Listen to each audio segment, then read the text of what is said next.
Lola Falana was one of the most electrifying performers of the 20th century. Known for her sultry voice, dazzling dance moves, and captivating stage presence, she left an indelible mark on the entertainment industry. Over the course of her career, she became one of the most sought-after entertainers of her time. She appeared in numerous TV shows, starred in several films, and headlined some of the biggest stages in the world. With her signature blend of soulful R&B, high-energy disco, and Broadway-style showmanship, she captivated audiences and won the hearts of fans around the world.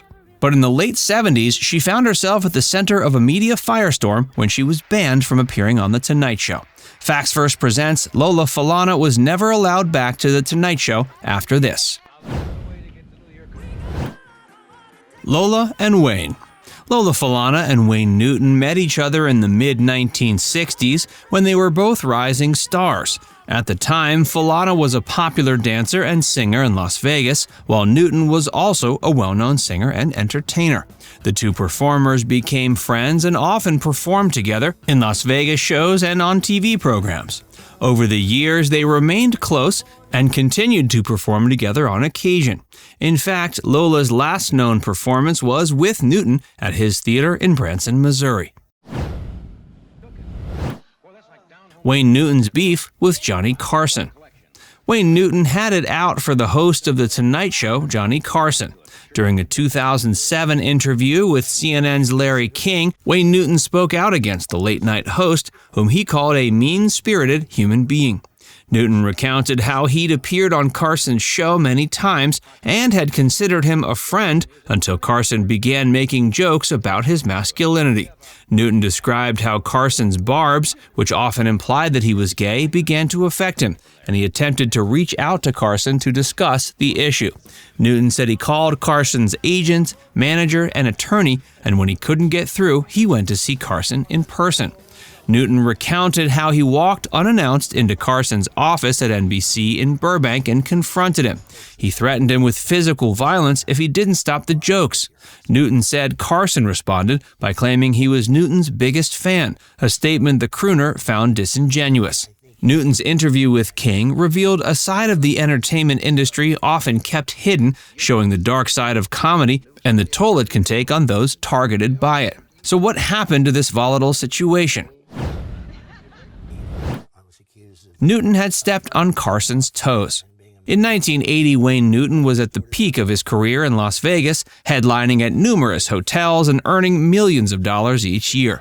Meanwhile, Johnny was a powerful figure in Hollywood and responsible for a significant portion of NBC's profits through his long reign over late-night TV. Carson was well connected to Las Vegas as the owner of a local television station and a performer on the Strip. But the stars' relationship soured after a contentious battle to purchase the mob-controlled Aladdin Hotel, which Newton ultimately won.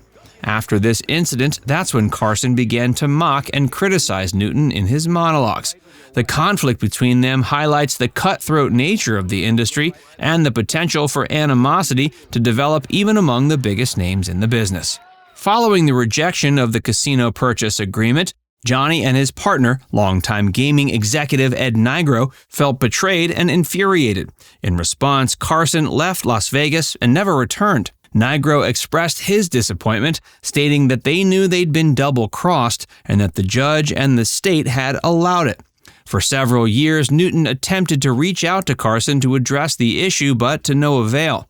But it was only after Carson started taking jabs at him on The Tonight Show that Newton decided to confront the host himself by walking into his office unannounced and threatening to physically harm him. While the jokes did cease, the aftermath of Newton's purchase of the Aladdin and the subsequent state approval became a personal nightmare for him. But it wasn't just Newton who ended up becoming on the receiving end of Carson's ire, as Newton's longtime friend and collaborator Lola Falana also ended up on Carson's blacklist, just because she and Newton were pals. While that might sound petty, Carson was known for banning guests for a wide range of trivial reasons.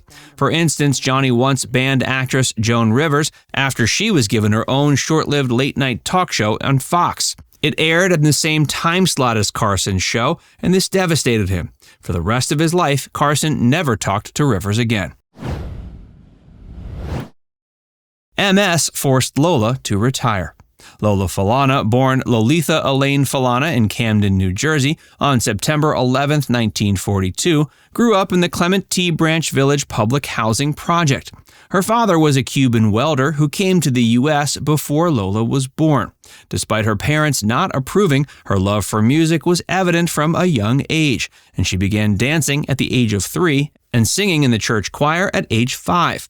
Lola left Germantown High School before graduating to pursue her career in the entertainment industry. In the early 60s, Falana arrived in New York with only $26 in her pocket and took any dancing jobs she could get, primarily in Harlem clubs. Sammy Davis Jr. discovered her in one of these clubs and quickly cast her in his Broadway musical, Golden Boy. From there, she recorded her debut single, appeared in Davis's film A Man Called Adam, and appeared in several films in Italy. Her friends were impressed by her rapid success, and Falana attributed it to God, as she'd been raised in the church and had taken dance lessons from the age of 3. Despite her talent, she didn't seek fame but had many doors open for her anyway. By the late 70s, she was known as the Queen of Las Vegas and nominated for a Tony.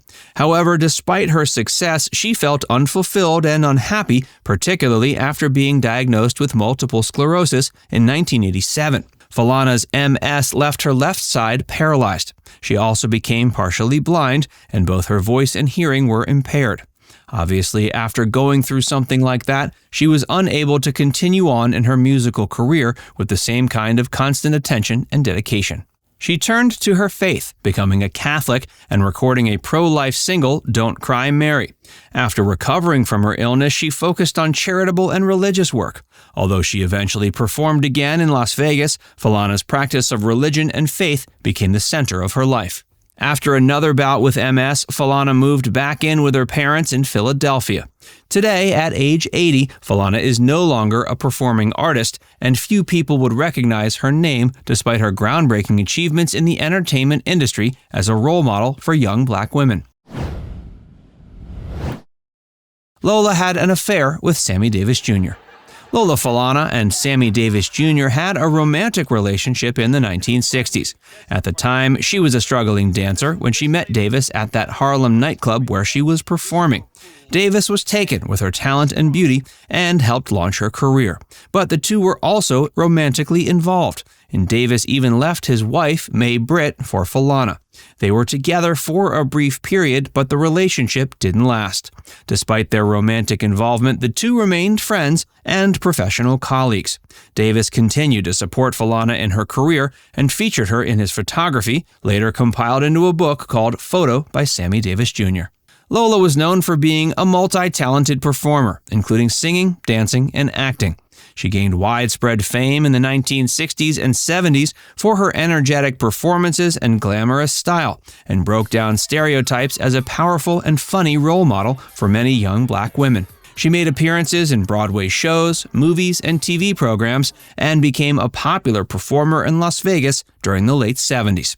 She was recognized for her contributions to charity and her outspoken views on religion and politics. Now it's time to hear from you. Did you know that Lola Falana was banned from The Tonight Show and that she had an affair with Sammy Davis Jr.? Let us know in the comments section below.